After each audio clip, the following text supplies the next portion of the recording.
Well, I think you can all feel good with having that kind of leadership. As he talked about his team of two, I can't help but put a word in for Accelerator H2O. We have a team of one, and also like you, no money, but we look forward to having some. So thank you for what you're doing. Well, next, it's my privilege to introduce Dale Morris and the International Lessons Learned session. I think we're really fortunate today to reach out to Holland, the Netherlands, and to see what's been happening in parts of the world that have done a great job. And Dale comes to us from the Royal Netherlands Embassy to share the incredible story of Holland. So Dale, please come forward. Thank you, and we're privileged to have you. Please welcome Dale.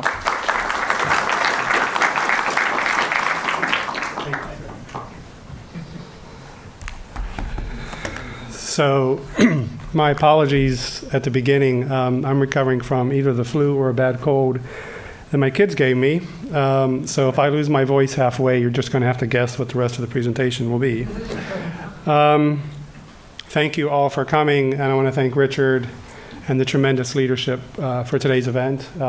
This morning's discussion was just inspirational, shows a safe future, a lot of work to do, but I'm encouraged by that and would love to be part of it. My presentation could be summed up by saying it's what Stephen said. Stephen Costello just gave a presentation about the need for prevention and thinking differently.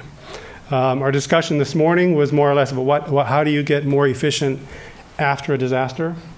And you always have to protect critical infrastructure because there is always residual risk. No matter what you do, there's still some risk left after a flood. So you need to focus on that. But the Dutch approach is what Richard asked me to talk about, is about prevention. It's about stopping the storm, stopping the flood, or at least mitigating it so that your recovery efforts are faster and you're more resilient afterwards. Richard also asked me to give you 800 years of Dutch history in 20 minutes, and I can't do that. So I'm going to do 800 years of Dutch history in probably 2. And then I'm going to talk about some of the current challenges and projects in the Netherlands that show you perhaps a way to think more constructively and in an integrated manner about how you deal with flood risk as well as development. Because we all know that Houston is not going to stop developing, it's going to continue to develop. So how do you manage that going forward? There we go. That's the over my presentation. I just sort of gave it. So this is my quick 800 years of Dutch history. The risk in the Netherlands for flood is very high. Most of you know that. The Dutch have a saying, God created the earth, but the Dutch created the Netherlands, and that is in fact true. 59%, almost 60% of the land is at or below sea level. So subject to twice a day flooding if you do nothing. But they've done something, and they live there very safely most recently. 17 million people, so it's a lot of people. 70% of people live in those flood-prone areas. Third most densely populated country in the world, so you have to take this seriously. This is a risk that Houston shares. You have 5 million people in this region, and we just saw a couple months ago how awful that can be if you don't deal with this. Foreign investment is important in Houston. It's important in the Netherlands. The foreign investment in the Netherlands would not be there if that investment did not feel safe. So investment in flood infrastructure is crucial to make sure your economy continues to work. So think about 70% of all the GDP produced in the Netherlands comes in those flood-prone areas. It's important to understand that. There are various types of flood threats there. There's coastal surge, so you have that down in Galveston along the Texas coast. Sea level rise, taken very seriously in the Netherlands. It's taken very seriously here. Riverine threats, rainwater threats, and groundwater threats, and also there's subsidence. So this all sounds familiar. This is why Houston and the Netherlands cooperate. So the last 800 years, there was a flood, generally a major flood, massive flood, about once a century, sometimes twice a century.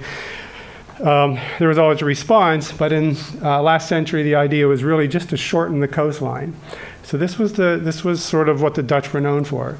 So you take this body of water. Where's the pointer? Whoops, sorry. What's the wrong button? Sorry. Do you know which one? There it is.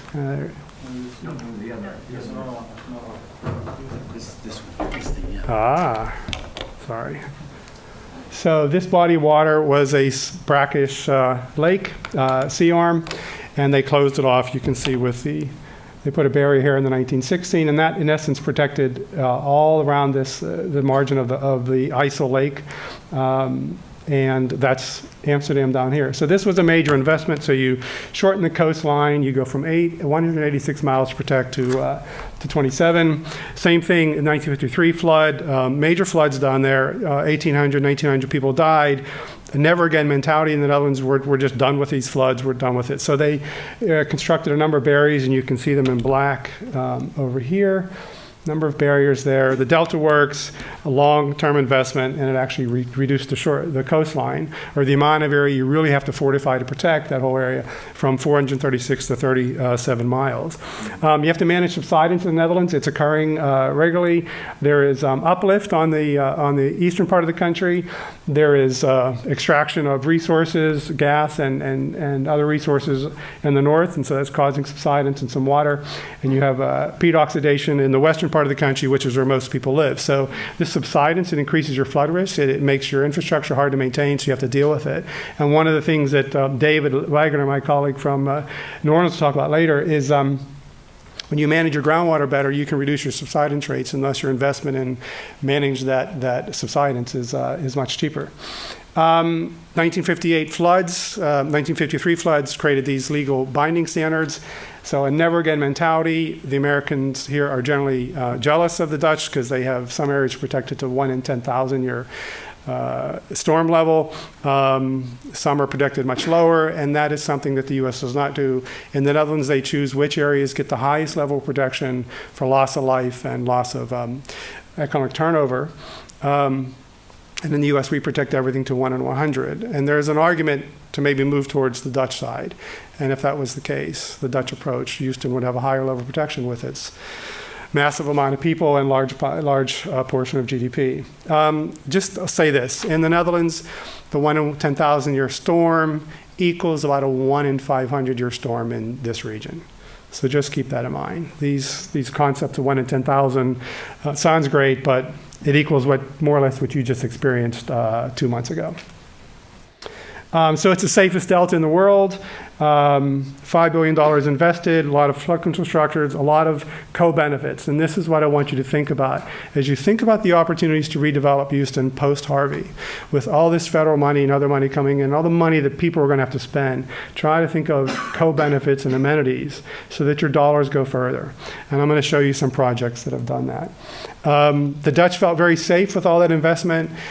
Oh, we're done with the work, but in fact, river floods in 1993 and 1995, 2 300-year storms, caused the Dutch to think, hey, we're not safe, and this risk that we have, we thought we were safe, it's always evolving. And that's something that you saw in the last 3 years in Houston, too. So they did these major assessment of Dutch infrastructure. They looked primarily to the coastline, and they found a number of deficiencies within the coastal protection infrastructure. The dunes were not high enough. The dunes were not wide enough. The beach foreshore was not strong enough and not deep enough for erosion, different kinds of erosions, and there were human penetrations in the critical dune areas. So it was concluded that they needed to spend some money to deal with this. So created an action plan, and this is where the difference between the Netherlands and the U.S. is. They created an action plan, created projects, they built the projects, and they're done in 10 years. So that's something we can learn from the Dutch. I'm an American, but I think the Dutch, they have this down pretty well. Here's some projects to look at. So here's an area along the Dutch coast. It's a little beach town, maybe like Galveston. Here's the dune, and the protection, the dike came in through here. You can see the old dike. And so the Dutch like straight lines. Have you ever seen Piet Mondrian's paintings? They like straight lines. Sorry. And so they said we need to straighten the line. And that'll make everything better. And the Dutch government, the national government said, hey, we're going to do this just sand, and that's enough. And we're going to widen and heighten, and we're all good. But the local government was pretty concerned about that. This is two-handed. This is sort of multitasking. They said, you know what? Okay, we're just going to put sand, and so here's this nice waterfront property and some retail and some beachgoers, and now you see the ocean, and now we're going to be a big pile of sand there. So the local government said, you're going to destroy our economy. You can't do that. And they said, well, figure it out, because we're going to provide the sand. So they worked together, local, provincial, and national government, and they devised something else. So they decided to widen the beach up here, but also through here, create a new dune area, and put a dike under the sand. And behind that dike, you can do other things, like put a parking garage. So here you have protection, safety for floods, spatial quality goes up, you get a wider beach, which is nicer, you get a wider beach, which is better for nature and recreation. You can put this parking garage behind the dike, 660 spaces that the German tourists now pay to park in, that pays for the project. They're not dumb, those Dutch people. And here you have now a beachfront. The parking garage is integrated in this dike and dune concept. So think about this. This protection project aided development. This protection project aided economic interaction. And that's the key lesson I want you to take away from that project. Two other projects I'm going to talk about here, the Delta Act for the river. So these river floods caused the Dutch to think, hey, what's going on with our rivers? The Germans and the Swiss and the French, they're sending us all their snow melt water, and we're getting inundated. This is not a good place to be.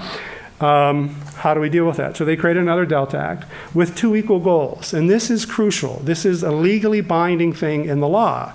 Flood risk reduction, increase the discharge and increase storage capacity for the rivers when needed, and improve the spatial quality of the project area. So the whole system, so this law was adopted in 2001, and for a number of years they just analyzed the system. Very typical Dutch. What's this whole system, this whole countryside of rivers and tributaries and distributaries, what do you do with it? And where are the bottlenecks and where are the opportunities? And they engaged the citizens with that with a software tool to come in and help them think along. And they identified projects. 300 in total were identified. They chose 39. They implemented 35, and that was sufficient to reach the goal. Cost of $3 billion. Construction started in 2011. They finished the last one last year. So you take your time getting your design right, your technical right, you build a project, and it goes much faster. And here's one of the projects. This is the city of Nijmegen down here. It's not small, 200,000 residents, busy river. Here's the floodplain in sort of an orange color, yellow color. The channel width is about a mile wide. So the river channel is here, the floodplain's about a mile wide. It narrows right here. What does that cause? Back up, this area gets flooded, and if this levee breaks, this dike breaks, the whole city gets flooded. It's a tremendous amount of risk. So what do you do with that? Everyone said, well, we need to just build the dikes higher. Well, you can't do that, because when you build dikes higher, more people feel safe, they go live behind them, you actually increase your risk. And there are engineers in the room. What's that joke about levees, Pete? There are two types, ones that have failed and ones that will. So you need to think about that. So they got the citizens together and they started to engage, and there were sort of two major options: bypasses. This is old California thinking, you just sort of put the bypass there and the river goes over. That's fine. But the city said, look, we can do better than just a bypass. We need some economic opportunity. We need to develop this in an attractive way. Can we merge economic development money, retail money with this flood project? And so they chose to do that, and this was a bit tricky, but they chose to do it by creating this side channel here and using this new space, which was the old edge, to become multi-use. People can live there. People love to live near water. Who wouldn't want to live in this kind of place if you know you're safe? So they created this project. It's won numerous awards, was constructed, a lot of investment, but now you have a much more functioning area to develop, to use, to recreate with the river. You've got these different interfaces here, parkland, all kinds of things. And now this project has won numerous awards, internationally recognized awards. The Public Affairs Department of the city of Nijmegen, they created a beast because there are tourists and international delegations coming from everywhere to see this. So here you can see this. This Room for the River project creates opportunities for development. It doesn't have to be against it. It can go hand in hand with it. Here's another project. This is a predominantly rural polder down in this part of the Netherlands. You can see not much there, just used primarily for farming. There's some people living there, but not too many. However, Rotterdam's over here, city of Dordrecht's up here. This is these are hard Dutch words. Werkendam and Gorinchem is up here. So these are smaller cities, 100,000 people, flood risk. So the water flows this way. So they decided to take this area, notch these levees, create different channels through this area so that when the water would get to a certain level, it would overflow across this field, across this 17 square mile area, and reduce the flood risk in these areas. And here you get a sense of what's happening. So this project took a little bit of time too. Here you can see that being completed or being constructed and done, and it's there. And it's operating just like it did before. It's farmed, people live there, it's okay, but people feel safe and it's created flood risk reduction for those people nearby. So a smart way to think about this. This Room for the River project, people ask me, what can the Dutch teach Houston? I'm not so sure how much. I think the Dutch can teach Houston a few things, and I think Houston can teach the Dutch a few things. But this Room for the River concept, all of your bayous, all of your different watersheds and your different flood areas, I think there is some room for collaboration here to think about how to do this. So you talk to the large-scale riverine flooding, bayou flooding. In the Netherlands, they're also looking at rain flooding. It's increasing, not like Harvey, but rainfall amounts are increasing, storms are becoming more intense, they're becoming more and more often. So what do you do with that in the urban environment? And Stephen talked about this urban environment challenge, this nuisance flooding. New Orleans has it, Miami has it, New York has it, a lot of cities have it. What do you do with this? Does it have to look ugly? And does it have to be pipe? So here's a parking garage. So this area is in Rotterdam. Major redevelopment plan around this whole area, hospital, museums, a couple other things, and they did parking space because they didn't want to have more street parking. So under here is a garage, and when they designed the garage, they told the project developer, you need to create space to store the water from the roofs in this region, in all this new development. So they did that. You can see water in here, water in here, water in here. So it's nice, it's serving a function. But there is actually a large chamber, and it's under this part of the garage. The water diverts into that, and it fills up until the storm passes. So you don't have to increase the water storage capacity. You don't have to compete in the pumping system or drainage system. You don't have to increase pumping capacity elsewhere. You just store the water in here until the rain passes, and then you let it out. And the developer paid for this. Pretty smart. And here's another thing. So here's a school. This is in the city of Rotterdam. This is an area also needed for redevelopment. This area, this school needed some recreation space for the kids. You needed to show the importance of water management, so they created these little playground, little courts here, little things to play in. These places store the stormwater from this region as the storms are coming in, and then they drain them when the system capacity will allow for it. It's quite simple. You need to do this on a large scale to deal with Harvey. You probably couldn't deal with it all, but you can think in these terms of how to reimagine your landscape and your environment, your urban environment, in a way to get more flood protection. The city of Amsterdam has a large program on this, looking how to make the city rainproof. And again, these are small interventions from the household, the street, the neighborhood scale, so you can move forward and create water storage so that you don't have to flood, you don't have to have nuisance flooding, so street flooding or house flooding, and you can make your city more resilient. And this has these projects have a heat island effect too, beneficial. I'm almost done, but I wanted to talk about this here. So looking forward, Katrina shocked the Netherlands. Harvey shocked the Netherlands even more. But Katrina really shocked the Netherlands a decade ago, 12 years ago. And they said, well, what would happen if we had a storm like Katrina over the Netherlands? What do we need to do? How safe are we really? So they commissioned a very influential person to do a study, and he said, look, the threat right now, we've invested so much in the Netherlands that we're fairly safe. We're pretty good. So the threat is not acute, but with sea level rise and with these storms coming along that have more rain in them, we need to do a few things. And oh, by the way, we've had some droughts in the Netherlands. Some droughts in the Netherlands. Can you imagine that? So it rains there all the time, except when it's not. And this is just crazy that they've had droughts, 3 droughts in the last 10 years. Not major ones, but they anticipate this more extreme weather. So how do you deal with too much water and too little water? I'm speaking Houston's language, I think. So they decided to develop this program, and it's not looking forward 10 years or 5 years. It's looking forward 100 years. It's a Dutch planning mentality, and it's something that we could learn from in the U.S.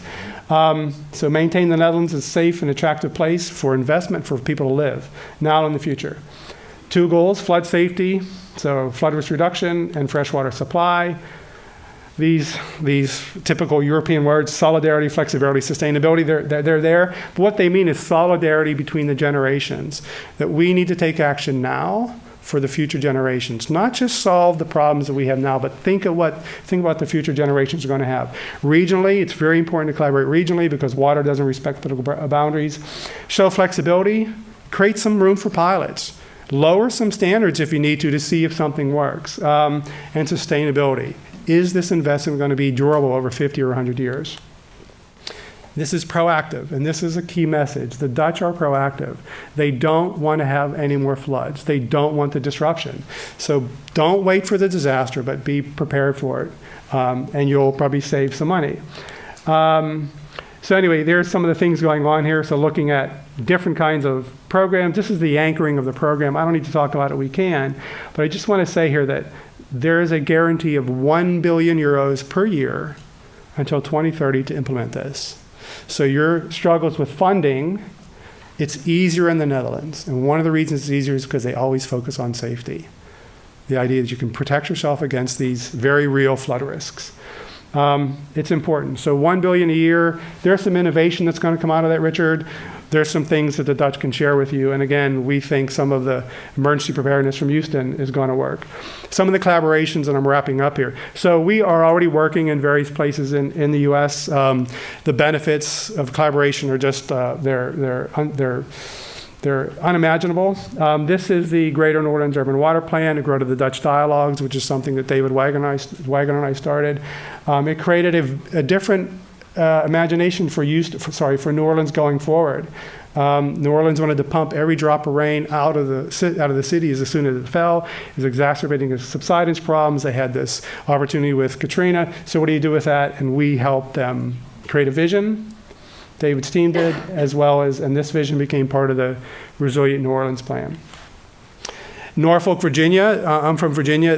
Norfolk has the highest rate of relative sea level rise on the East Coast, has the largest naval installation in the world. The military U.S. Navy is very worried about this place because if the sailors are flooded or the sailors can't get to their ships, U.S. national security is compromised. So we worked with them on a couple of things with the Dutch Dialogues, and we created a design for a small part of the city in the National Disaster Resilience Competition, and our team was awarded this project because of the inspiration in here, trying to make it more resilient and more safe.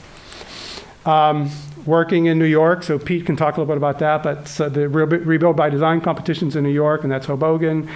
These projects were selected as winners, and they're being implemented. We're currently participating in a small way in the San Francisco competition, and we've helped the folks down in Galveston look at protection for Lower Galveston Bay, the shore, and the interaction of the bay with the ocean or the Gulf, and the interaction of Houston with the bay.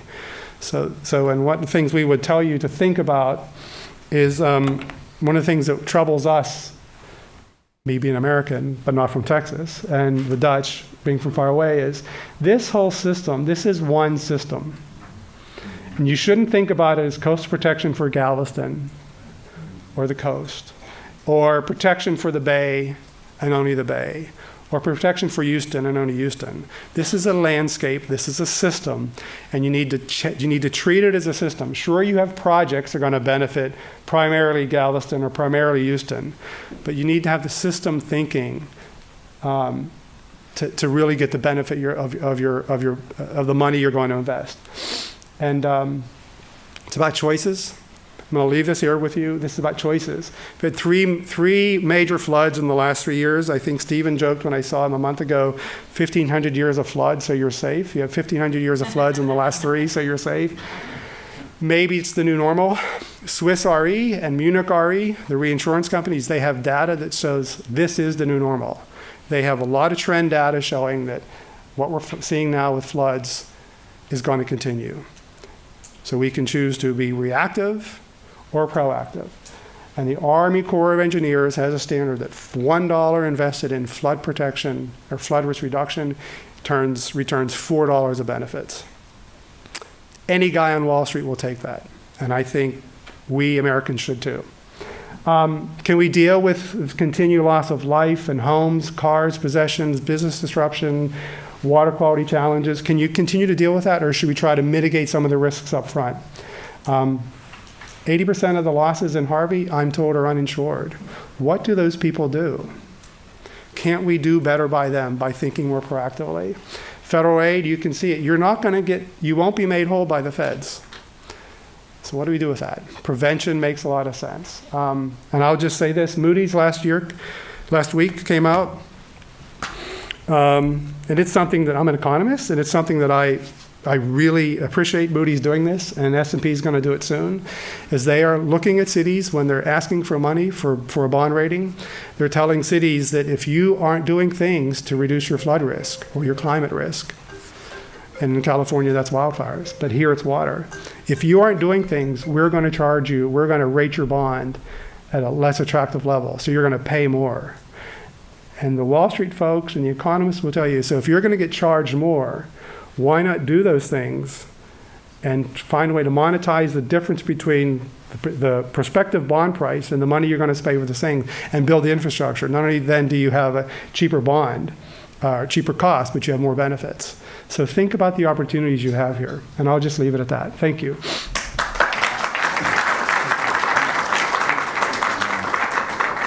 Apologize for my throat. Well, first off, I'm Richard Ceylon. I'm the Executive Director, Senior Advisor to Accelerate H2O. I want to thank our host from the Baker Institute. You'll hear from me a little bit more along the way. We've either got the greatest treat for you or the worst technology disaster, and I might as well just put that right up front. So Dale and I had a chance to talk, I guess, starting 2 months ago about coming together and working and what we're trying to do with this demonstration hub, which you'll again hear more in a little bit, in this regional water plan. So thank you for coming down distance and not feeling so great and bringing a variety of your team with you. I've got a lot of questions, but let me jump to what we're going to try to do. On your screen, we're waiting for your third partner to show up, and hopefully he'll jump on in a second. But on your screen are two individuals that I've had the honor of meeting, and as Dick Evans mentioned, we've been doing a lot of fun things over Dale the past several weeks, but I've gotten the fun honor of doing 32,000 miles of international travel in less than 90 days. And trust me, I had a full head of hair when I started. So I have gone from Texas to Israel for a week for their annual Water Tech conference right after the hurricane, the storm. And you'll hear from my clients, our partners, in a little bit, Yvonne and Shannon and Aisha and the rest of the team from Houston Water. But went to Israel for this Water Tech conference, and with their permission was able to talk about this idea of a demonstration hub and kind of what was going on in Houston in front of 1,000 people. And after the speech, after the panel, I was then taken into a room, and I haven't spoken Hebrew since my bar mitzvah, and I don't speak English that well anyway.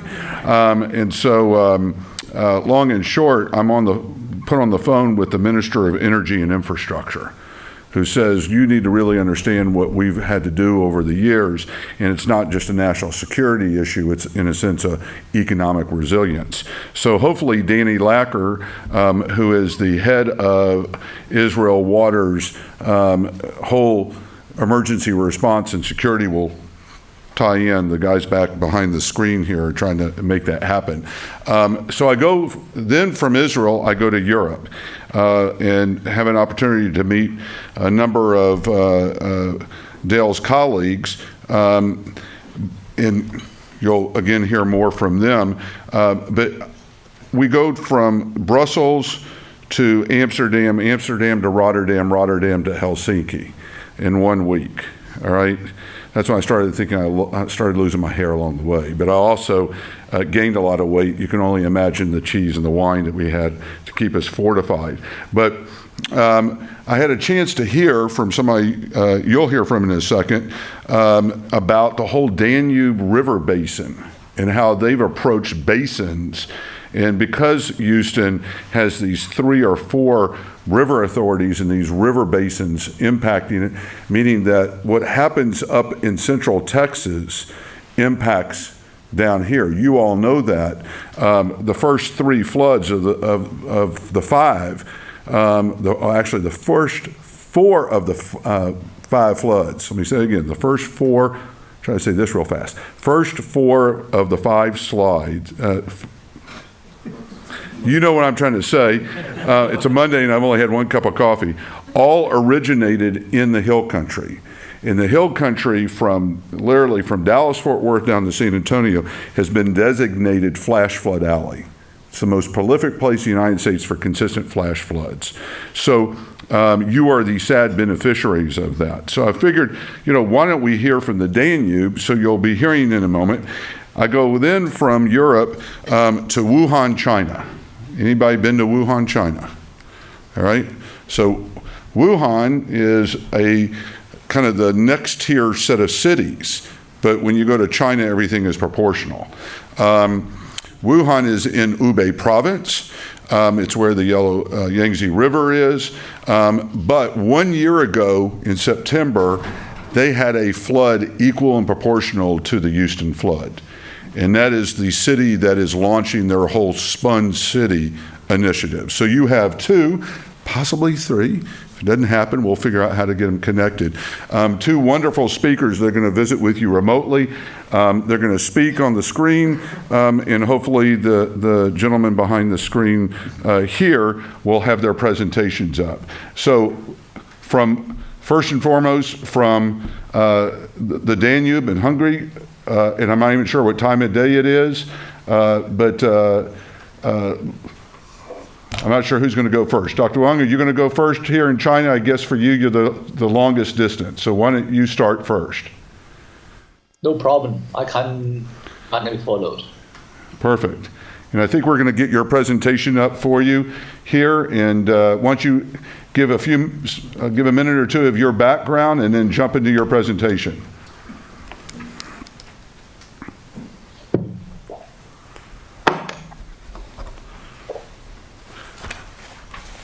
Dr. Wong, are you still with us? Okay. Okay. I try.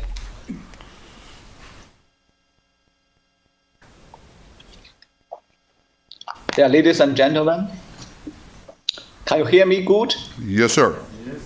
Okay. And I'm very pleased to be here and to share my experience and problem with you.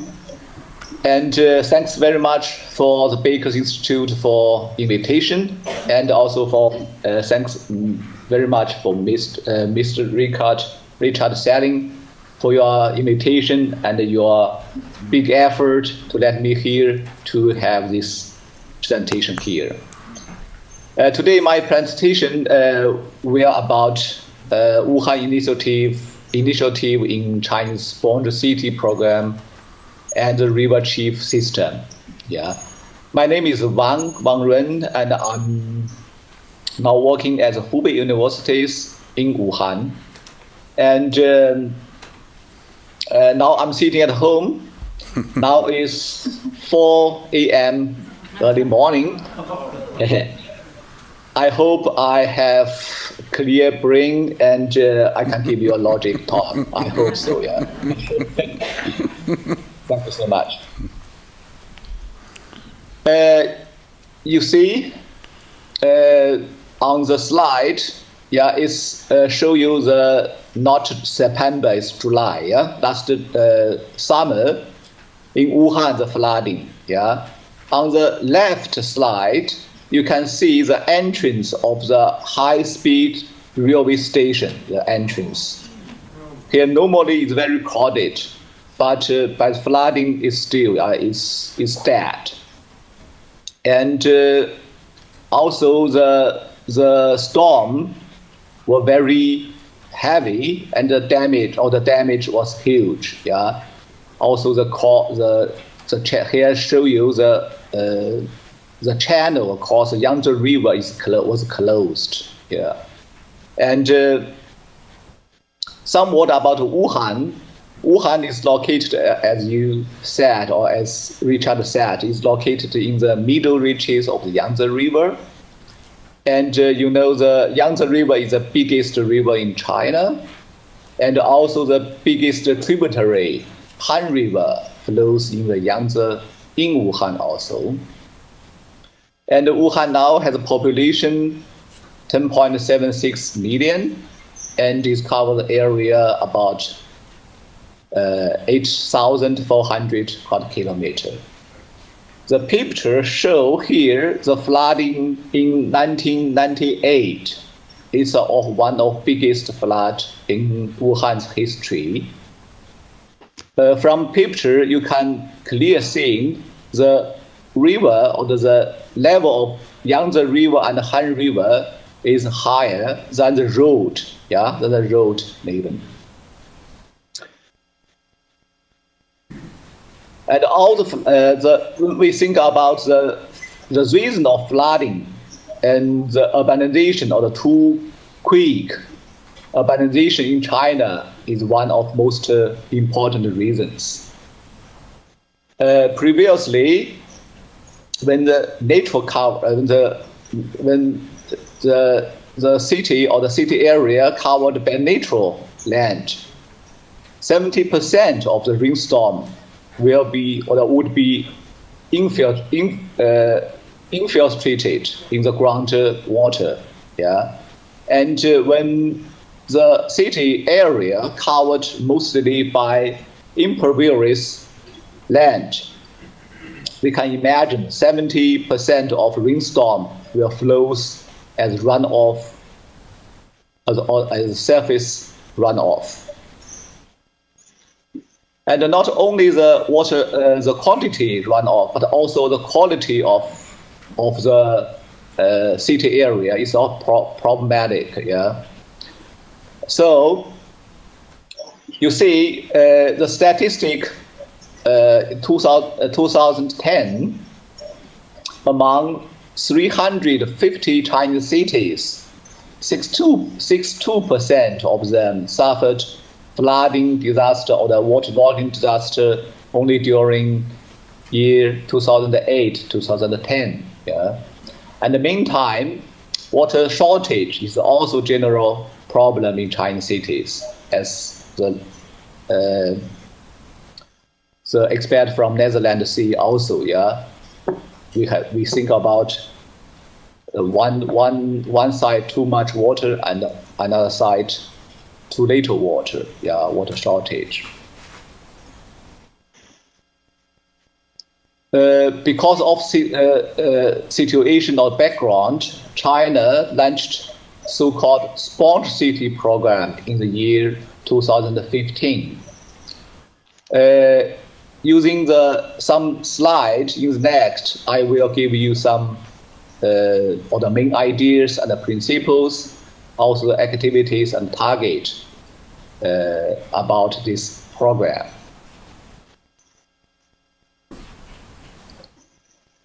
And the main technical content of this program was written in the 6 Chinese letters.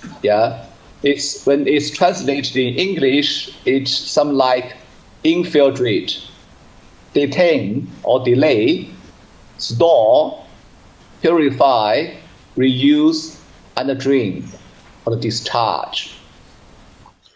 People think, or the people planned, the city will be built above the sponge. Yeah, when the rainwater comes, it can be infiltrated, retained, and stored. And we can also use this sponge to discharge water for reuse or the usage. It's a main idea of this sponge program. And also, it's not the sponge.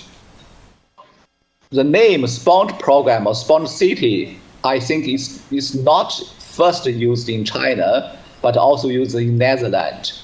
I hope the expert from Netherlands can confirm it. And China has learned also much experience and ways from the whole world. For example, the low impact development, that's the managed practice, is green infrastructure from US, and also sensitive or the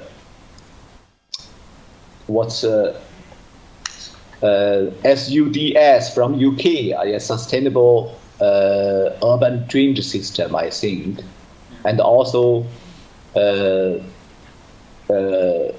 WSUD from Australia, LIUDDD from New Zealand, and so on.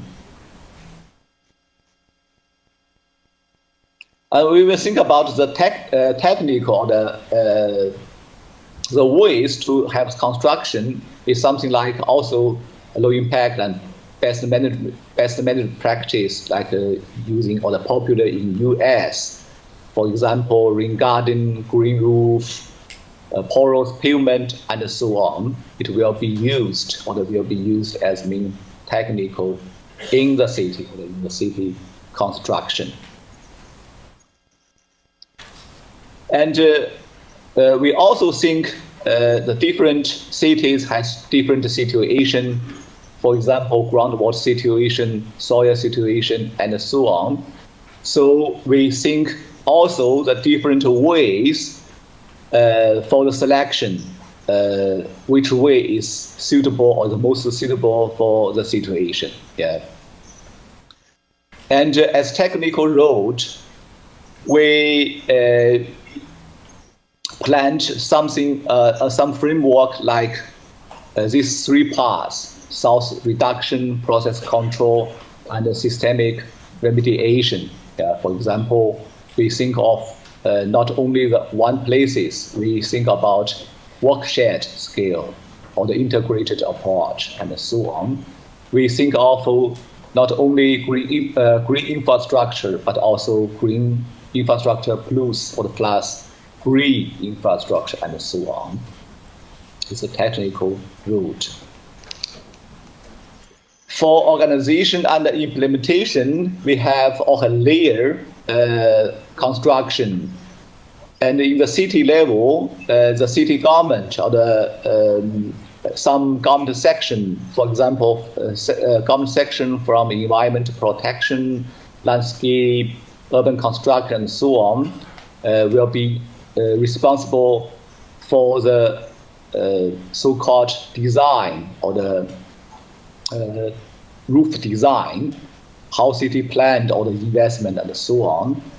And also the technical section will be responsible for booklet and the guideline for technical, which technical ways is most suitable for the cities, and so on. For design, construction, and operation, we use the most PPP. This is public-private partnership, as all sections will be joined in this design, construction, and operation. Showed.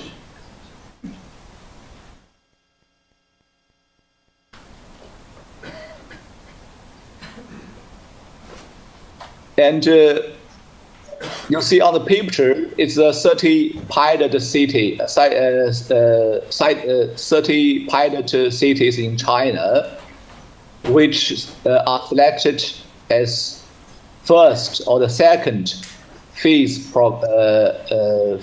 in this program. That means these cities will get 400 to 600 million yuan each year for the support for the construction from central government. Yeah. And Wuhan is here, is also one of pilot city in this program. And for the target, Chinese government set 2 phases or the 2 steps target. Up to 2020, 20% of constructed area in the city, and up to 2030, 80% of constructed area in the city will reach the target below.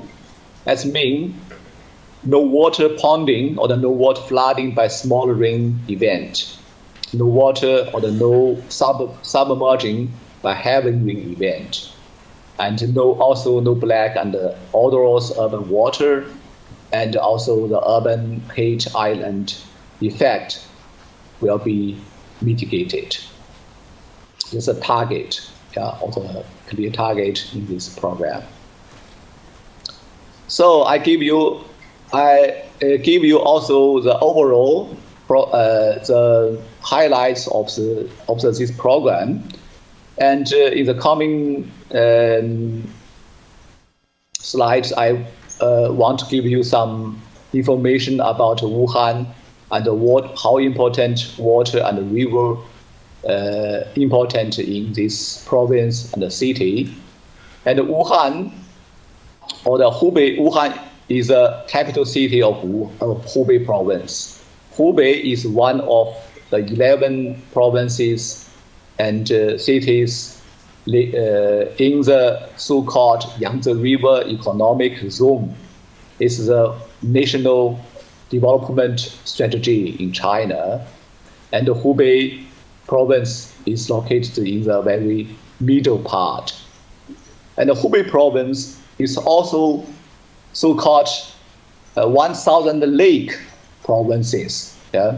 The water body is very important for this province. And another is the very big project is north to south river or the water transfer project in China, and people transferred the water from Yangtze River to the Yellow River to Beijing, to the capital. The length of channel is 1,270 kilometers. It's a very huge project. It started also from Hubei province. And the very famous, or the also very biggest river project, Three Gorges Dam, is also built or was built in the province Hubei. And Hubei is important, or the very important places for the food security, agriculture. Agriculture needs also very much river or much waters. So the water in the provinces is very important. And I also want to give you some information or some new action in China. It's so-called River Chief System. It was launched in December 2016. It's very new. That means China, in every level of administrative hierarchy, so-called province, city, county, and village chef will be the river chief. Yeah, that means the government official will be responsible for the cleaning, for the construction, and also for the water ecology for the rivers. Yeah, it's very new program, as mean in the China in the future, the watershed will be not only the problem or the only responsible from or by government sector, but also by the official, the government official. I'm now working at the Hubei University. Hubei University is one important university in Wuhan or in the province. And you see the campus is here. Behind of campus is a very big lake, like a Shahu Lake. I have talked about one program we think or we planned is so-called Greening University with Mr. Richard Ceylon during his stay here or his visit in Wuhan. I hope in the future, Houston and Wuhan, also Texas and the Hubei province, also the two institutes or the two universities can have close cooperation about flooding control and the resilience of the construction of resilience society in the future. I hope so. So I think my presentation is over, and thank you very much for your attention, and also thank you very much for your invitation again. Very much. Thank you. 谢谢.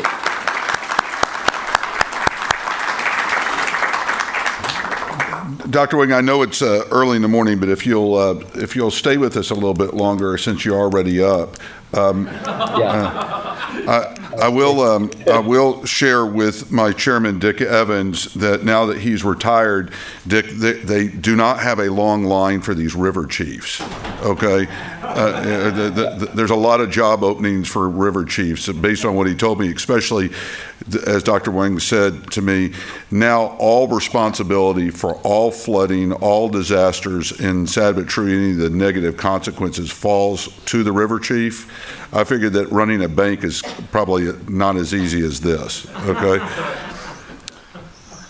Well, we had a chance to meet, I guess, in Brussels when I was over, and hosted by the delegation from the Danube in Hungary. And I have to say, the stories of mythology that us Texans and Americans hold, one is about, the famous songs about the Danube and all, and we think it's, this beautiful roaring river. It's been a lot of disasters.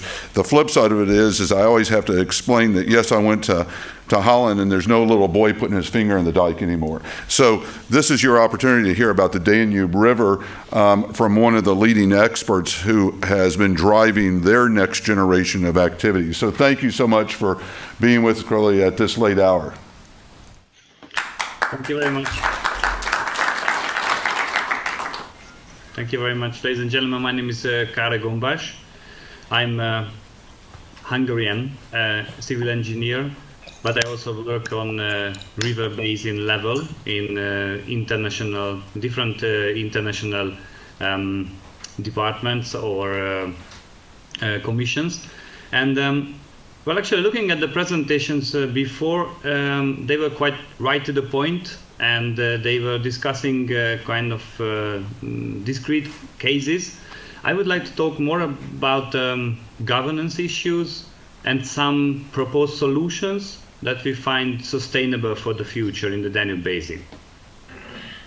Well, looking at the Danube Basin, to put you into a picture, it is kind of a portion of Europe, because the area is almost 10% of the whole Europe, not just the European Union. For the European Union, it's a little bit bigger, but for Europe, it's 10%.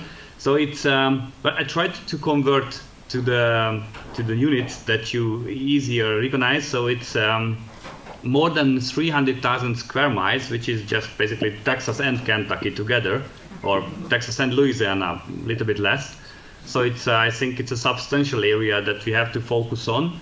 And there are 83 million inhabitants living in 19 countries in this river basin. It is kept as the most international river basin in the world. Well, hard to prove, but we like to think about that. The Danube region itself, as I told you, that the river basin is lying on 19 countries, but 14 countries are grouped together to form the Danube region, the Danube district, and they are covering issues together. And the whole Danube, which is, you can find that thick blue line in the middle of this map, is approximately 1,170 miles, and it's flowing just across Europe from Germany to the Black Sea. Well, out of these 14 countries who has these binding issues about the Danube, 5 of them are not part of the European Union. And that's an issue that we have to handle somehow, because, you know, if you're a member of the EU, those countries are having subsidy programs, funding programs for their projects, and they have horizontal directives they have to cope with. But those countries which are just neighboring countries, or they are just happen to not be in the EU, they have they're in different circumstances, and usually they are less wealthy countries. So that we still have to work with them, and there are some neighboring programs to find solutions for this situation. You can see on this map the topographical coloring of this basin, and there are 2 high mountainous areas which are affecting the Danube basin's water regime. One of them is the Alps, another one is the Carpathians. Here, the major issue comes to in the picture when there is high precipitation in these high mountains, and it flows down across these countries, and we have to focus on this, looking at the climate change, or I would say climate alteration effect as well. Our highest ever recorded flood just happened 4 years ago in 2013, when in 4 days, half of the annual precipitation fell in the Alps. And there were several casualties in Germany and Austria. And besides, there was lots of losing lives. There was a lot of problems, and this was an extreme event all around the countries, because the flow started in the upstream part and then flowed down across Slovakia, Hungary, Serbia, Romania, and then with Bulgaria. And all in these countries, it exceeded the highest ever recorded water levels. And it happened in 1 decade already in the second time, because in 2002 there was another major event. It is very interesting that the 2 biggest ever recorded events in the 20th century happened in 1954 and 1965, and in the same 11 years distance between the events, like 2002 and 2013, and it was 48 years ago. So maybe statistically it's a 50 years event what is happening in the basin. So you can have an impression about the magnitude of this flood is around 400,000 cubic feet per sec, the maximum discharge. So who is fighting against these Havaria events? Usually in these countries there are governmental institutes who are doing the management, the raising the awareness, and doing the preparatory activities. And it's usually on state level, the coordination, and the defense measures are also carried out by governmental forces, so on national level and not on regional or county level. And the dike systems are usually built as a design criteria of the flood peak water level, which equals to the 100 years flood peak level, but plus additionally 50 or 100 centimeters safety height. So that's usually the main criteria of building a dike in this Danube region. European Union has the flood directive, which says that you have to face the floods and have to have hazard and risk maps and risk management plans. On the European Union level, in Brussels, there is a working group on floods, which I'm part of it, and they are handling usually EU-wide issues. On the river basin level, Danube basin level, there are two instruments which are dealing with these issues. One of them is the International Commission for the Protection of the Danube River. This is dealing just with water-related issues. And another one is the Danube Region strategy, and this is a little bit more holistic and more political. This ICPDR is established in 1994, and there are 14 countries part of it, and they are working together to get better water quality and less risk, water-related risk in the whole water basin. This works as all the countries are paying annual share, and they are deciding what to spend for that, and they are running a secretariat. There are permanent expert groups. I marked the flood protection expert group, that's where I'm the chairman of. And the ICP, they are also running an accident emergency warning system, which is alerting each other when a severe flood or extreme precipitation or maybe water quality pollution appears.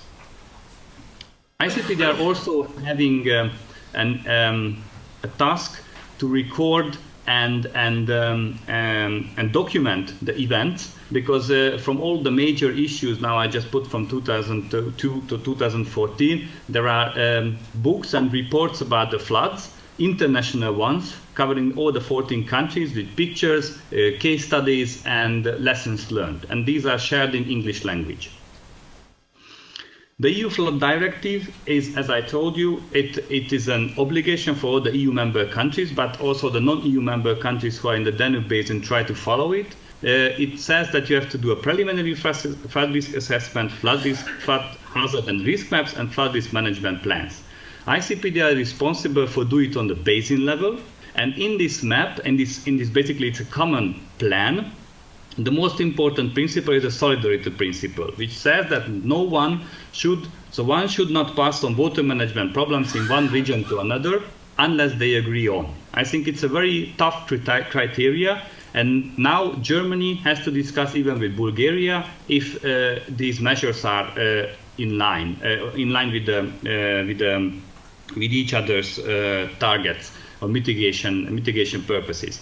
And this plan only has the priority measures which have downstream effects.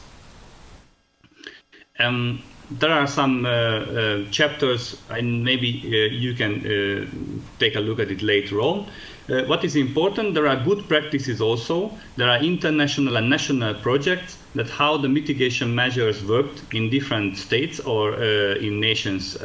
And there are these best practice examples are in the plan. And when we will make an actualization or an update, then we will include more, because in every 6 years you have to update this plan. This was endorsed on international ministerial level.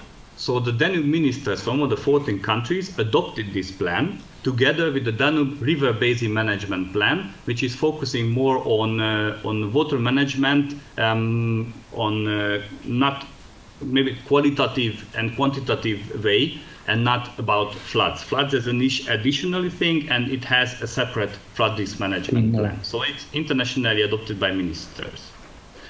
I would like to talk a little bit more about the Danube Region strategy. As I told you, this is a new formation. You can see in this map that there are 4 macro-regional strategies exist at the EU. These are quite both new, and they have a political cooperation. And only one of them is based on river basin, and this is the Danube Region strategy. For that reason, the water-related issues are quite important, and a lot of priority areas are focusing on water quality and environmental risks. And because Hungary is just in the middle of this river basin, and our country finds it very important to have a facilitating role in this process, we are leading 2 of these priority areas connected to water. We have several actions in priority area 5, which is environmental risk. That I'm the Hungarian coordinator of. But there is also 3 major ones: to have a single overarching flood risk management plan. As you have seen in ICP, they are working together on these binding issues. To have better early warning systems and better operational cooperation among the emergency responses authorities.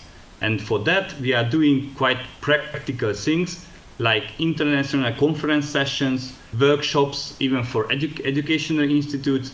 We just disseminated a special issue on a scientific journal. So while ICPDR is a little bit more on diplomacy level, we are in the Danube strategy trying to be more operative. And I think it's a good that these 2 are working well now and going parallel for the mutual benefits and these binding games.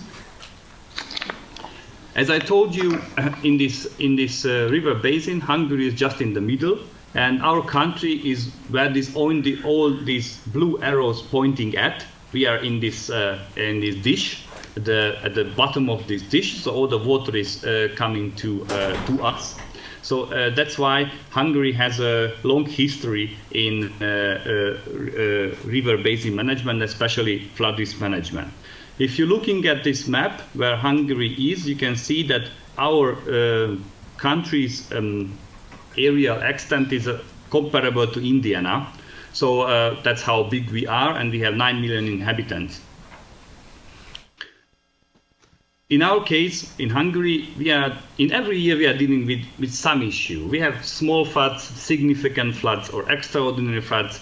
We can have excess water from groundwater sources, or we usually have drought, which is affecting the agricultural production quite well. In the whole country, the potentially affected area is more than 40% of the cultivated area. 1/3 of the railways are affected with floods, and also the 15% of the main roads. Those settlements which are endangered by floods, so they are in the embanked floodplains, are more than 600. And the estimated cost of a serious Havaria event is about $39 billion. So that's what we calculated as the flood risk in Hungary. I think it is a quite high number. To avoid this kind of loss, we have 2,800 kilometers of river which have embanked floodplains, and we have 4,200 kilometers of dike system. You can see with the red lines in this map, and you can see the blue areas which are now not inundated because of this defense system.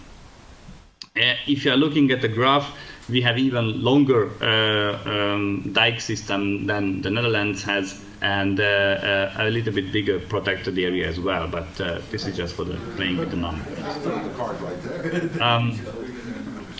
Even though maybe you don't believe it, but it is like that. So for because our country is very much exposed to this neighboring effect, we are very much looking at the good cooperation with the countries just all over us or just around us. So for us, the most important thing is to have a good flood forecasting, to know the border crossing discharges and how much is transported in the terrain if it's a certain event in the neighboring countries. We have always tried to keep permanent contacts to have the most information, and we are trying to work together with our countries based on legal agreements, so-called bilateral agreements. Also very important to maintain the ice conveyance capacity, because it's an issue when you are coming to winter floods in these fluvial systems. As I just mentioned, that in 2013, that was the highest ever recorded floods in 2013 June. It was kept as a 125 years flood, and it took 58 million euro for us to set a proper defense works. there are some pictures how it looked like, where the more than 5,000 soldiers were working in just every region, and all the military facilities were out on the field, and they were transporting materials, so it was kind of a serious action. Unfortunately, there was no dike breach, and we survived. However, it just pointed out that we have also problems with the soil, the seepage effect, and the subsoil conditions are not very well, and in some cases even the mobile solutions probably were at their edge of the bearing capacity. By the way, this picture was taken in Szentendre. This construction have not even finished when this flood came, and this was the first time when they just set up this mobile wall. So actually the one who realized this was quite, he was literally not sleeping for 5 days, if it's really stands. So it was really an emergency situation, but fortunately it worked well. So after these experiences, there was in 2013 that was a revision on the flood mitigation strategy in Hungary, and we just have to turn from the structural measures to non-structural legal and regulatory measures, and we started to first of all with the structural measures to finish. We just made several reservoirs in the biggest tributary Tisza River in the eastern part of Hungary. This is just for reducing the peak level of the floods. But looking at the non-structural measures, we recalculated the design flood levels, which is basically the 100-year floods water levels at all water gauges at all sections. And this happened last in 1970s.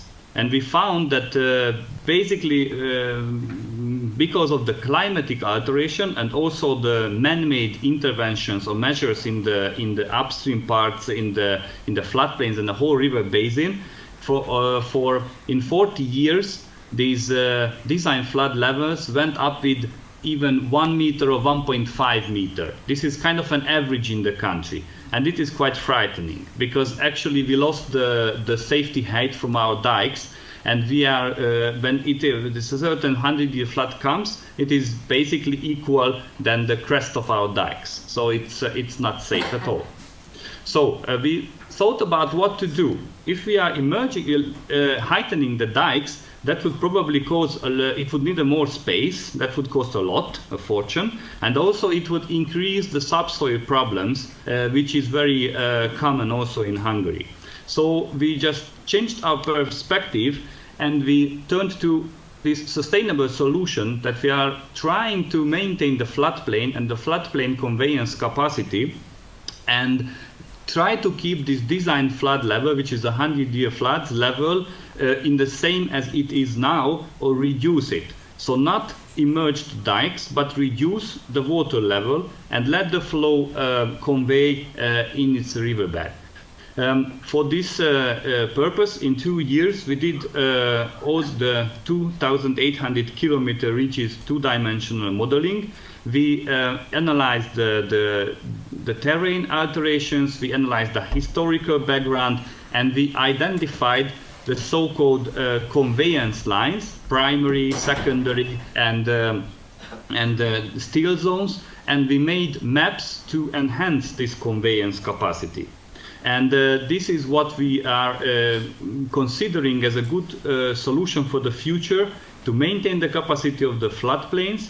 And that's kind of a key issue, even though maybe reducing the natural things in the floodplain or maybe the forestry, but this is a key issue for the future, because this is a sustainable solution and not just always heightening the dike. If it's a possible solution, I would recommend this.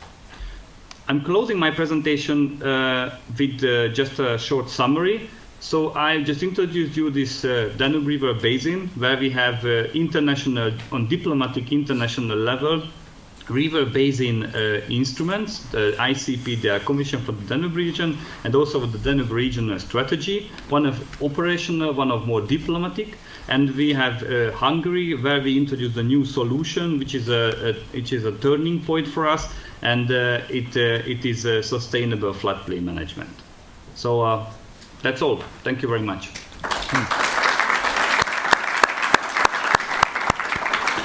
So, Curly, on 2 points. One is there's a group of folks here from Holland who want to talk with you about having a comparison, but I'll let you guys work that out. In Texas, we always say Scotch is for drinking and water is for fighting. We're just going to let you guys sort that. But the second, and the reason why I thought this message was important for Houston and for some of the activities is if you can get that many countries in Europe coming together, we surely can get 4 river basins and river authorities in a number of counties coming together and trying to work something out. Now, last quick observation, Pete, why don't you come on up? Last quick observation is I've learned, and I said this to colleagues from Holland, after being in Europe, Crowley, a couple of weeks ago, I now understand that you have 2 different percentages. One is the pre-Brexit and the other one's the future Brexit. So I don't know where your standards are, but still at the most important part is the size and the scale of the Danube River is so big that it does give us some pause for really looking at some technologies and some innovations. So speaking of knowledge and innovations, pretty good, wouldn't it? Pete and I have not had a chance to meet. We've emailed each other back and forth, but you have an opportunity to hear from somebody who has seen a lot of the world over the past several years, and I think gives us an additional perspective. And then I'm going to call on our colleague from France who's here, who's traveled all the way to close the international session before we go to a break to give some examples of some activities that have been going on in France. So, Pete. Yes, thanks very much. Won't make it too long. I'm going to talk a little bit about some collaborative efforts, particularly with the Dutch involved, but also some more international examples. And you will already recognize some of the examples that were mentioned by the speakers today, so I can go pretty rapidly through it.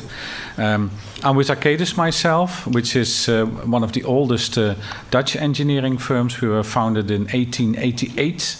That's quite a while ago. So I'm representing here also the Dutch water sector. I've been traveling with Dale Morris and the rest of the Dutch embassy, consulate people, but also many experts from the Netherlands all across the world, but in particular in the US, collaborating, knowledge exchanging, doing some work as well. But we also have an office here in Houston. And I want to show you some smart examples, not too many. This is a nice example how to keep your feet cool during a hot summer. I start with 2 more global initiatives of which we are part. One is called Connecting Delta Cities. I would call it one of the pioneers of the discussion on collaboration between deltas. It was launched by the C40. It was a long time ago a Bill Clinton initiative. C40, 40 of the major cities in the world, but the delta cities in particular, the list that you see here, they work very closely together in knowledge exchange on climate adaptation and also on city resiliency, flood and water resiliency. It was basically, we used the word resiliency even earlier than the Rockefeller Foundation. And here you see 2 of the leaders, Mayor Bloomberg, former Mayor Bloomberg, as well as Mayor Abu Taleb of the city of Rotterdam. And Rotterdam has been like the leading city of this initiative, has been traveling with us as an ambassador almost for city resiliency. And the other global initiative I want to mention here, very important one, is 100 Resilient Cities, with 100 appointed chief resiliency officers, including also here. And as you know, city resiliency means trying to deal with shocks and stresses in general that could also be of an economic kind, or it could be related to social issues. But of course, in many, many cases, and in particular in the discussion we have here today, we relate city resiliency to flood issues and to water issues. And City like Rotterdam, for instance, is one of those 100 resilient cities, but also Dutch partners like Deltaris and Arcadis collaborate here and help cities to develop their resiliency strategy, to implement it and to adapt also to climate change. Although I know I have written it here a couple of times in this presentation, but I know I have to be a little bit more reluctant on that topic here in the US. It started all in after Katrina in 2005. Intense collaboration between the Dutch and the Americans, particularly between the Army Corps of Engineers and their Dutch colleagues called Rijkswaterstaat in the Netherlands. There was a start of a collaboration. You see here the Dutch Minister Melanie Schultz walking in New Orleans with the leadership of that time. The Dutch were very much involved in developing the hurricane protection system of New Orleans. But as you already heard from Dale, and you will probably hear it from David as well, also the Dutch dialogues played an important role. Not only, and that's an interesting comparison to the situation here in Texas, comparing Galveston and the Ike Dike and the Ike hurricane to Harvey and Houston.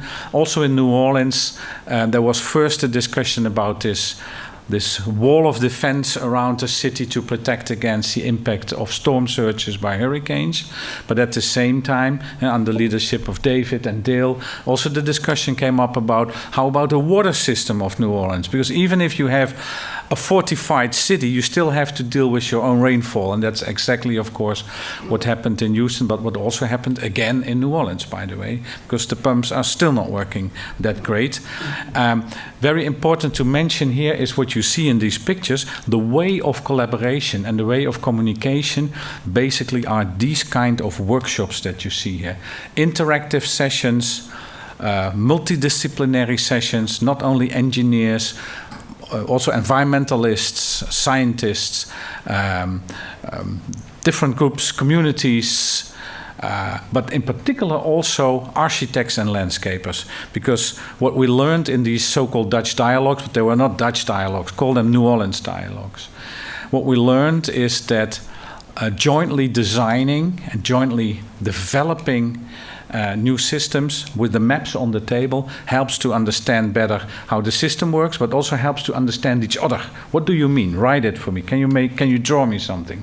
And of course, this mechanism came back when Rebuild by Design started in New York, and Rebuild by Design even took it to the next level, you can say. Maybe we should take it here to the next level again. Politics were also involved. You see Mary Landrieu here, former senator, discussing with us the results of our studies. And I move over to New York. Already long before Sandy, this is in 2008, 2009, we had a collaboration called the Brooklyn-Rotterdam Waterfront Exchange. It started with I was at that time a university professor, and we had an exchange started from the Rotterdam University to Pratt Institute. We had a fantastic collaboration. You see the whole group of students, but also the community leadership from the Rockaways and from the Lower East Side over in Rotterdam, discussing with us not only new ideas or designs or knowledge exchange, but also community involvement. Because that's the next magic word I almost want to mention. After the jointly designing, the next thing is community involvement, not just telling them what you do, but ask them what they want and integrate them in your design process. And that was the Brooklyn-Rotterdam Waterfront Exchange. Another element I want to mention is the years. This started almost 10 years ago. New Orleans started more than 10 years ago, the collaboration. These are long-lasting collaborations, long-lasting partnerships. And then, of course, Rebuild by Design. I don't know if you know this world-famous guy. Well, at least in the Netherlands, he's world-famous. Henk Ovink. He's the special envoy for the Netherlands for water. But he was the one who was appointed by Sean Donovan when the Obama initiative of Rebuild by Design with the competition was launched. And he was basically the guy who organized that competition. And you see he's very serious about his job. And as Dale already mentioned, this was, again, a collaborative effort, but also a competitive element was introduced by Henk Oving, because he wanted to make this a competition. So many Dutch parties, but also Danish were involved. Arcadis, my firm, collaborated with the Danish firm BIC. We were very happy we did so, because it turned out to be a fantastic design. Also Dutch parties were involved. Matthijs Bouw was one architecture, and many other different parties, both American, Dutch, and other countries were involved in that competition. And I think it was a very creative kind of explosion that came out. Other example is San Francisco. Already, again, 2007, we started an initiative around adapting to rising tides in the San Francisco Bay. Maybe you don't think of San Francisco as the first city really to have any trouble with the situation of sea level rise, but you should imagine that most of the flat areas in the Bay Area are basically landfill areas, former Bay areas, where most of the port and airport area and infrastructure is built.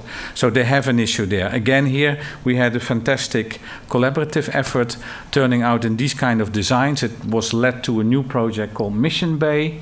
Mission Bay is one of the fastest growing urban developments currently in San Francisco. That comes with increasing housing prices nowadays in San Francisco. And I also mention you this honestly to say that this can also be a successful mechanism for business development, which it definitely is for Arcadis, because building on this 10-year involvement in the San Francisco Bay sea level rise, we were able to just recently win a new project, and that is on the 10 miles of, oh sorry, that's not this one, that's about the pictures you see on the right-hand side. Just recently, it was mentioned in the papers also, a new project in San Francisco about so-called San Francisco seawall that will be re-established, a 19th century seawall underneath the piers all the way from the Sea Lions down to the Giant Stadium. Will be a new seawall developed, and here resiliency in all its aspects comes out. This is not just about sea level rise. The Chief Resiliency Officer of San Francisco has another big issue on resiliency, and that's of course the risk for earthquakes. That's the number one risk. It's not a risk, it's almost a certainty, you can say, in San Francisco. And everybody knows that if an earthquake happens, then these very vulnerable landfills, they can liquefy, and if they're not well protected by these giant seawalls that you see on the right-hand side, the whole area may slide into the bay. Dale mentioned the Room for the River in the Netherlands.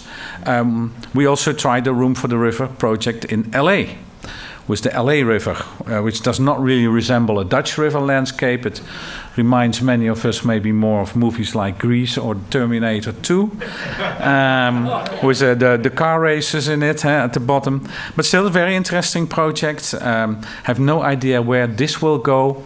We know that Frank Gehry has been involved already for quite a while in rethinking, master planning the LA River. But it just shows how you can inspire each other.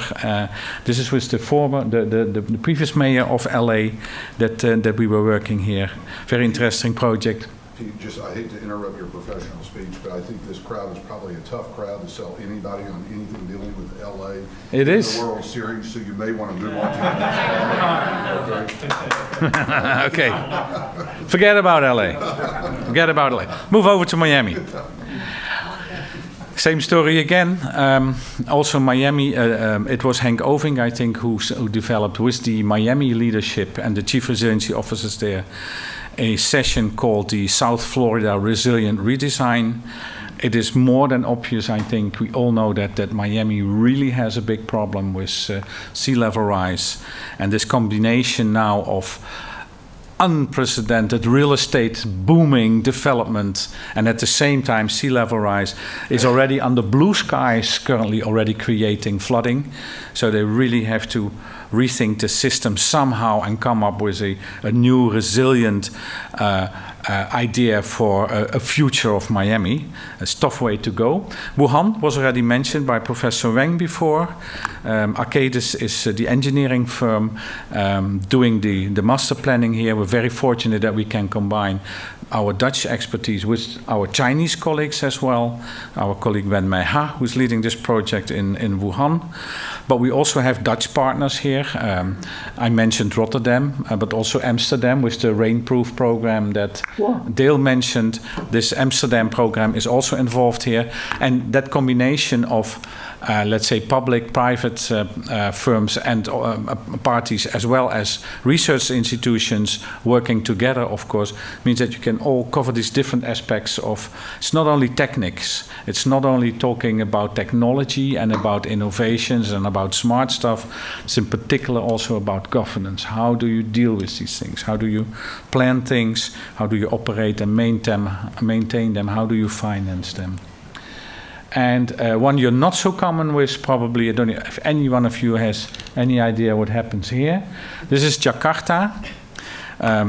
Just remember one thing from this meeting here. Jakarta is the worst case you can imagine. If you do really everything wrong here in your city, this is what you will end up with. This city subsides currently at a speed of 10 inches per year. Parts of the city are already, let's say, 4 meters below sea level, so 12 to 15 feet. In the next 20, 40 years, this city will go 10 meters underwater if they don't do anything. But they are not doing enough. They have 13 major rivers running through their city. And they are already now at a point where it is not possible anymore to create enough storage in the urban environment. So here you're in the challenging situation that you are still having a reasonable amount of drainage system, and you have great pumps and good discharges, but there's a lot of urban development, of course, and a lot of concrete and tarmac. So your spaces are reducing. Now, that happened in Jakarta also, but they're already too late to do anything. So what they now need to do, it's hard to imagine, they have to build a gigantic, really gigantic flood system. This is basically the principle of it. It's a delta plan out on the bay. It's turned into a magnificent urban development that's probably never going to be realized. It was called the Great Garuda, with fantastic urban development on it. The basics is a gigantic dike in the sea, not to protect against sea flooding, against storm surges from the sea, but this is going to act as a reservoir. This is going to be the rainwater reservoir for these 13 rivers. They flow under free fall their water into this reservoir. The water level here will be at between -5 and -10 meters below sea level. And then with giant pumps on the outer sides, it will have to be pumped into the sea. So you will have basically a 14 million city, a 40 million inhabitant city in a kind of a hospitalized situation, a permanent intensive care for the rest of the time. For their inspiration, we tried to help them and make them smarter. We brought them to Holland. That didn't help a lot. So we brought them over to the US, as you can see. Here they're proudly with us standing at the Statue of Liberty, New York. We talked about Rebuild by Design. We went over to New Orleans. We visited David and his team, and we visited the Army Corps, watched all the great pumps. And they went home inspired, but still we don't have the perfect solution for them. Two more international examples. This is a very interesting one. The country of Myanmar. Very unknown. We all know about Aung San Suu Kyi and the political issues she has currently. But Yangon, the capital, and Myanmar also face big water problems. This gigantic delta here called the Irrawaddy Delta. Who had ever heard of it before? Irrawaddy. Oh, there's already quite a lot. That's good. What you didn't know, probably what I didn't know for a long time, is they had a flooding just about 5 years ago. More than 200,000 people killed. More than 200,000 people killed. Almost unknown because the government didn't want to tell anybody. These were the numbers that we heard before in the 70s and the 80s in Bangladesh, for instance. It doesn't happen anymore there, but it's still happening in the Irrawaddy. So we're working on a delta plan there right now. And my last example, as the Netherlands is a typical delta country, as Dale described it, in particular in those areas where you have an estuary, a delta, or a big city near the coast, that's the best place for us to help. I don't think we would be of much use in the middle of Mexico City or anything else. So we go to these places. Of course, also Vietnam and Bangladesh are these kind of countries. Netherlands has been working on the Mekong River Delta Plan for a long time. And also the nearby city of Ho Chi Minh City, former Saigon. It's not in the Mekong Delta, it's just adjacent to it. It's working with the help of Rotterdam on an urban water plan. And then there is the biggest delta in the world and also one of the biggest challenges in the world, and that's Bangladesh. The whole country is basically one big delta. And right now, there are Dutch, but also a lot of French and also Americans via World Bank and other kind of organizations involved in helping Bangladesh to develop a Delta Plan 2100, so looking into the future. And that's about my presentation. Thank you. Thanks. Pleasure. We're lucky to get you here to stop, get off an airplane. I think you live at 30,000 feet. I don't know, but thank you, Pete, and a wonderful opportunity to get you seriously to stop and share all of these common issues, common challenges. I want to take an opportunity, Jean. Will you join us and just take a few minutes and explain a little bit about Aqua Valley and Montpellier and the beautiful places of France that seem to flood as much as we did last night while we were driving around?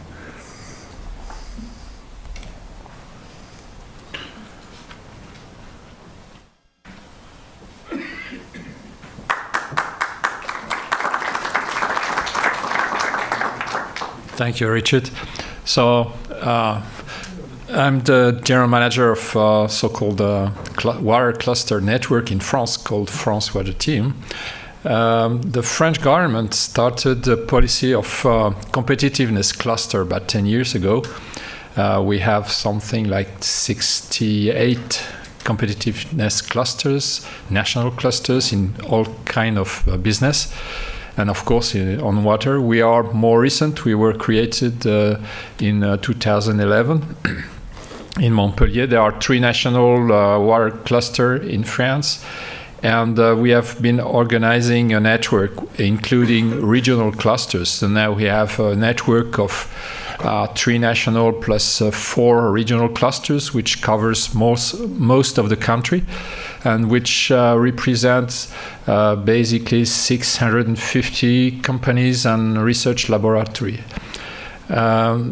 Competitiveness clusters are aimed to develop innovation and to facilitate relationship between laboratories and companies. And we have a lot of small and medium-sized companies in France. And it's not easy to put innovation both ways. I mean, the relationship between academics and companies is not very easy. We have been evaluating something like 400 research projects for the past 6 years, and about 150, 160 of them were co-financed by the French government, about 40% of the budget. And so the second mission of our cluster, is to help small companies to grow. The reason why we have small companies is that in France, water is a public concern, and we have 36,000 local communities. It's as many as in the rest of Europe. And 2 years ago, there was a new law in France called New Territorial Organization of the French Republic, which aimed to divide this number by a factor of 10. So we should have now around, say, 3,500 communities instead of 36,000. So the problem is that having so many communities, we have very small companies working locally. And now they have to to change their strategy to be able to handle bigger projects. So we help them to grow, on different aspects, management, human resources, money too. And the third mission is to push them to international project. The European market is quite mature. It's not growing very much. We have probably a big deal with replacing the networks. The water networks were built just after World War II, and now they are almost not obsolete, but not very good condition. So this is a big challenge because it's a lot of money. I would say that the cost of water is probably 75% due to infrastructures. Water doesn't cost any money. But so you have to work with that. And there are also, we think, a good opportunity to develop international markets around the world, especially in emerging continents, such as China, India, South America, maybe America too, I don't know. And because in these continents you have 200 or 300 million people having the same standard of living as we have, and they're making our cars, our phones, our TVs, and they don't have drinkable water. So the reason is that these countries do not have enough money to start with global infrastructures, and we think it's a good opportunity for small innovative companies to sell some technology to private people and to have them at least get some drinkable water. This is a very big challenge, but it's not easy to push small companies in international markets, especially in France. We are a countryman country, not really sailors. Well. Like German and Dutch, but so this is our three big challenges as a cluster. We have been signing some partnerships around the world with similar organizations, and about 12 or 15 of them, Korea, China, Europe, of course. Even in the States, we are working. I'm going tomorrow night to Milwaukee to the Water Council. We have a partnership also with Confluence in Cincinnati, and I hope we'll do something with you. I'm sure.